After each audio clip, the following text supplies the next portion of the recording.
अस्सलामुअलैकुम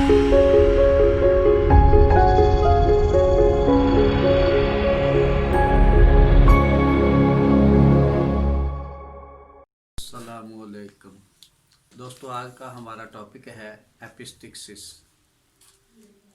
नक्सीर किसे कहते हैं? नाक से खून बहना, इसको एपिस्टिक्सिस या नक्सीर कहते हैं। और इसकी वजूहात क्या हैं और इसकी अलामात क्या हैं और इसमें होम्योपैथिक इलाज क्या है, मैं इस वीडियो में आपको तफसील से बताऊंगा। अगर आप मेरे चैनल में नए हैं तो मेरे चैनल को सब्सक्राइब कर लें और बेल आइकन को दबा दें ताकि मेरी आने वाली तमाम वीडियोस आप तक बआसानी पहुंच सके। तो दोस्तों, इसकी वजूहात में सबसे पहली वजह है चोट का लगना। दूसरे नंबर पर नाक से खून बहने में जो सबसे अहम वजह है, जो लोग होम्योपैथी के अलावा एलोपैथी अद्वियात खून पतला करने वाली खाते हैं, उससे वो भी इसकी एक मेन वजह है। इसके अलावा म्यूकस मेम्ब्रेन का फट जाना या म्यूकस मेम्ब्रेन का खुश्क हो जाना, इसकी वजह भी एक अहम है। इसके अलावा जो अनीमिक लोग होते हैं उनमें बहुत ज़्यादा ये रुझान होता है। जो फीमेल में सबसे अहम वजह है जो हम अक्सर इग्नोर करते हैं, वो है विकेरियस मेंसेस। यानी जब औरतों को हैज़ आता है, हैज़ की बजाय नक्सीर बहना, नाक से खून आना शुरू हो जाता है। और होम्योपैथी तरीका इलाज में इसकी दो मेन अहम अद्वियात हैं।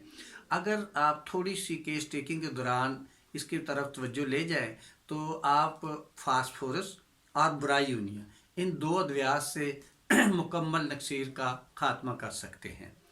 इसके अलावा दोस्तों, अब मैं आपको बताता हूँ कि इसकी वजूहात क्या है।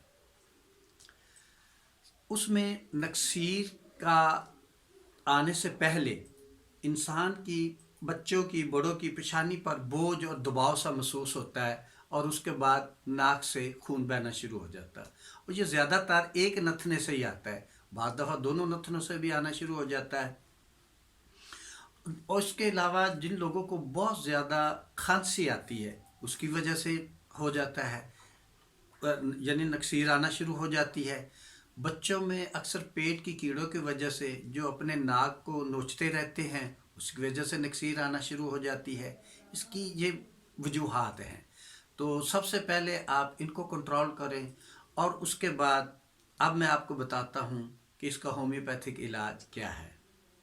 तो दोस्तों, सबसे पहले कोशिश करें कि जब भी नक्सीर शुरू हो तो आप अपने दोनों नथनों को कम से कम 5 से 10 मिनट दबा कर रखें, तो इससे काफ़ी फ़ायदा होगा। दूसरे नंबर पे बुरूनी तौर पे आप मिलीफोलियम क्यू के चंद कतरे पानी में मिक्स करके उसका गाज दोनों साइडों पे लगाएं, इंशाल्लाह उससे फौरी नक्सीर रुक जाएगी। अब जो अंदरूनी तौर पे आपने अद्वियात खानी है, उसमें सबसे पहली दवाई है एम्ब्रोशिया। आप बग़ैर अलामात पे कोई भी किसी भी अक़साम की हो, एम्ब्रोशिया क्यू या 12x में सुबह दोपहर शाम चंद दिन दें, इंशाल्लाह नक्सीर का ख़ात्मा हो जाएगा।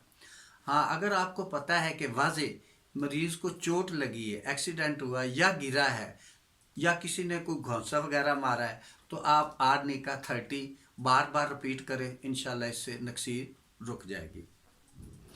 इसके अलावा दोस्तों, जिन लोगों में नक्सीर बहुत ज़्यादा आती है और ठंडा पानी पीते हैं, ठीक है ना, उसके लिए आप फास्फोरस 30 सुबह दोपहर शाम 1 हफ्ता खिला दें, इंशाल्लाह नक्सीर रुक जाएगी। इसके बाद जो लोग कमज़ोर हैं, ख़ास तौर पर ज़ईफ़ लोग हैं, उसमें आप कार्बोवेट 30 और अगारीगस 30 ये आल्टरनेट दें, इंशाल्लाह इससे बहुत जल्दी फ़ायदा होगा। छोटे बच्चों में नक्सीर के लिए अब्रोटेनम 30 बहुत अच्छा रिजल्ट देती है। आप इसको 30 में सुबह दोपहर शाम रिपीट कर सकते हैं, ज़्यादा ज़्यादा 1 हफ्ता, इंशाल्लाह नक्सीर ख़त्म हो जाएगी। दोस्तों, कुछ लोगों में नक्सीर की वजह से कानों से आवाज़ें आना शुरू हो जाती हैं, डिहाइड्रेशन हो जाती है या खून की कमी बहुत ज़्यादा हो जाती है। उस सूरत में आप चाइना ऑफ 30 सुबह दोपहर शाम, बल्कि इब्तदाई हालत में आप उसको बार बार रिपीट कर सकते हैं, इंशाल्लाह इससे भी नक्सीर का ख़ात्मा हो जाएगा। اس کے علاوہ بعض دوستوں کو سمجھ نہیں آتی کہ ہومیوپیتھی طریقہ علاج میں ہم مریض سے ایمرجنسی میں کون کون سی علامات لیں اور کون کون سی دوائیاں ہوں. تو اس کے لیے آپ کو میں ایک کمبینیشن بتاتا ہوں. سب سے پہلے اگر آپ کو کوئی مزاجی دوا نہیں مل رہی تو آپ ان 3 ادویات کو ملا کر کیو میں بار بار رپیٹ کریں، انشاءاللہ بلیڈنگ فوری رک جائے گی. جس میں پہلے نمبر پہ ہے میلی فولیم کیو، ہیمامیلم کیو اور ٹریلیم پنڈولیم کیو. یہ 3 کیو آپ مکس کر کے اس کے 10 سے 15 ڈراپ 1 کپ پانی میں ملا کر 10-15 منٹ بعد بار بار رپیٹ کریں، انشاءاللہ فوری بلیڈنگ رک جائے گی. نیکسٹ ویڈیو تک دوستو اجازت دیں. آپ کی یاد دہانی کے لیے میرے چینل کو دوبارہ سبسکرائب کر لیں تاکہ آنے والی تمام ویڈیو آپ کو بآسانی پہنچ سکے. والسلام.